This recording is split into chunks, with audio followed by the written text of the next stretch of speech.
carbon down where they used to use water. It's not advisable to use water. If you can move carbon down, release that oil, bring it up, you collect on that. The footprint is already there for those drilled holes in many cases.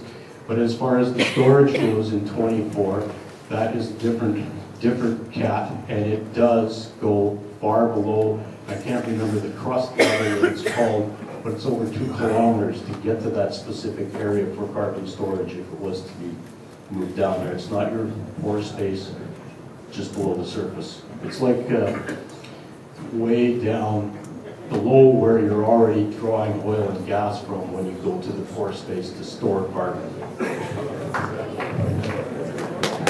Thank you.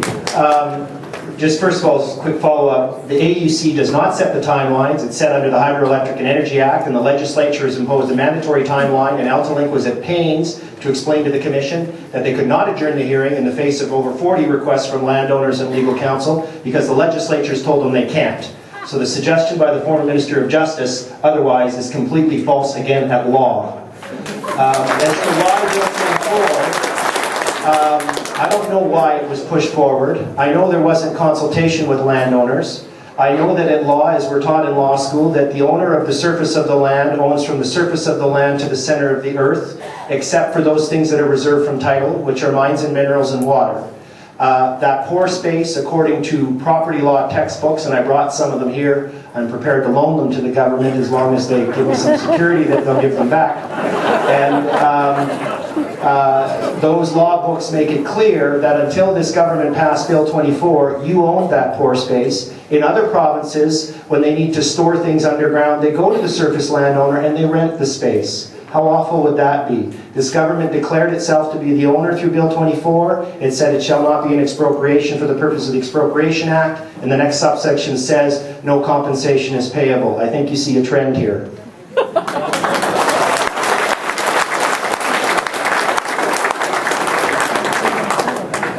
Next question. Has Bill 36 passed royal assent? And what is the effective law today? Are all these bills law today, 1936, 50, 24, and 10? Yes. There's a non-controversial question. Bill 36 is law. Bill 19 is law. Bill 50 is law. Bill 10 is in second reading, I think, about to go to committee. So, it's in committee? So it's not yet law. That's Not Bill 10. Bill 24 is law.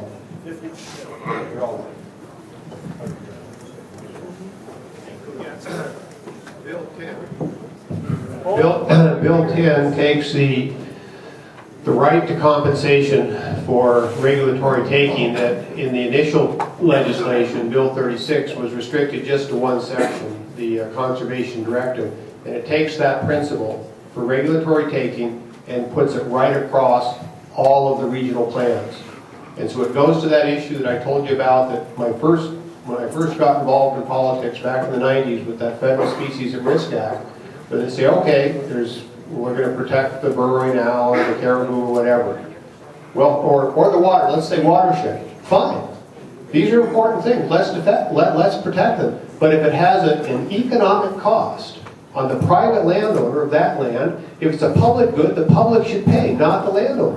That's where David Pope, there he is still, that's what David taught me that back in the mid-90s. I haven't forgotten it. You haven't? We haven't forgotten it, and we put it not only in Bill 36 initially, the first piece of legislation in Canada that recognizes that principle, the danger of regulatory taking, but in Bill 10 extends it much, much more broadly. As Stan Church and Dan Smith, two well-recognized land lawyers, Stan's a rancher, a lawyer, a developer. You guys, most of you guys know Stan. Dan Smith, main lawyer for many of the ranchers down in the Medicine Hat area. They know land law.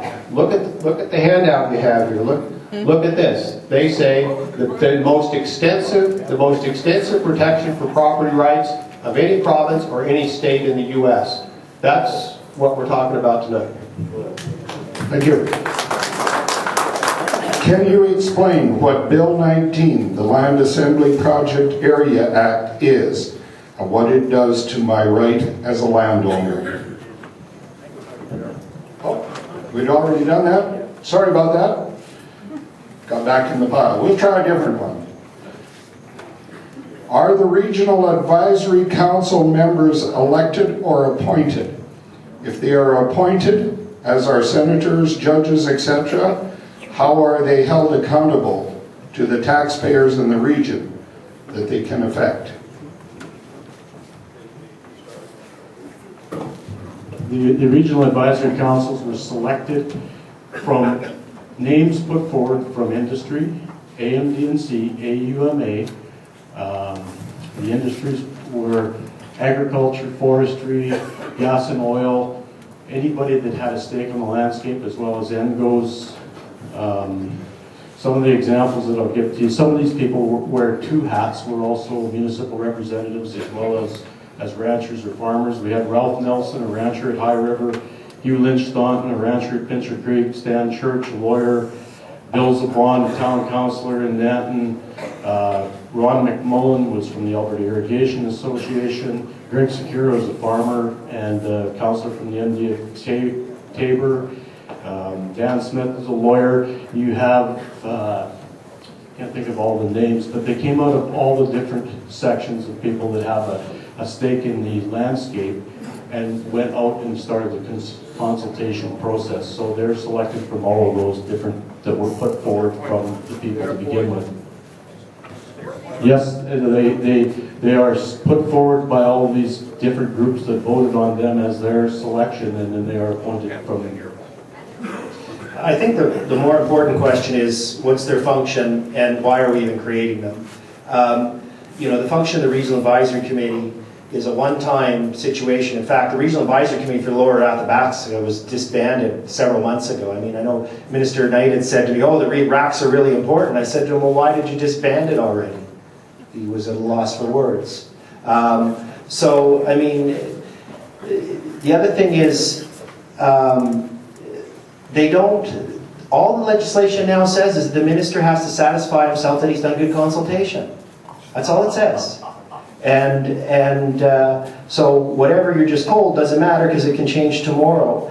The other thing that we can learn from the Oregon experience is trying to plan what you can do on your land and your land and on your land and on your grazing lease across this province over a 5-year period and lock that down legally in a legal document and have bureaucrats ready to come and make you a management plan if you exceed a target or something. I mean, not only is it bizarre, but do any of us know for sure what the plan is for our business or our farm for the next 5 years? What they've learned in Oregon, and why other states followed it, is that's just not how life works. You just don't make a rigid plan for everything for 5 years. They did try 5 years in the Soviet, 5-year plans in the Soviet Union, but they didn't work out too good.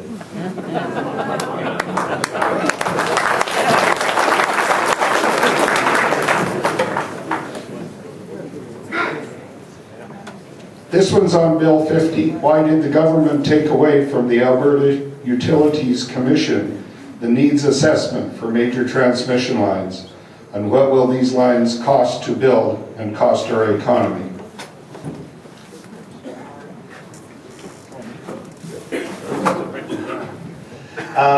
Good question.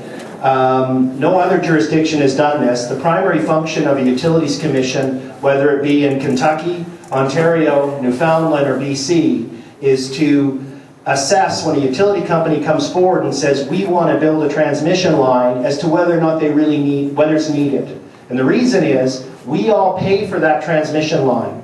This is not like schools and hospitals and highways, as the government propaganda keeps saying.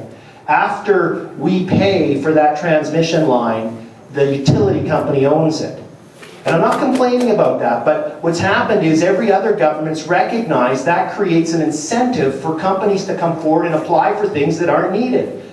The only place Altalink makes money from, the only source of revenue is building and operating transmission lines. So of course they're going to from time to time come forward and ask for things they don't need. And the Utilities Commission in the past has actually turned them down because they determined it wasn't needed. Bill 50 transferred that highly technical decision from the Utilities Commission, the public hearing room, and moved it to the cabinet room. And the result is we have $16.8 billion worth of transmission lines being proposed, And Alberta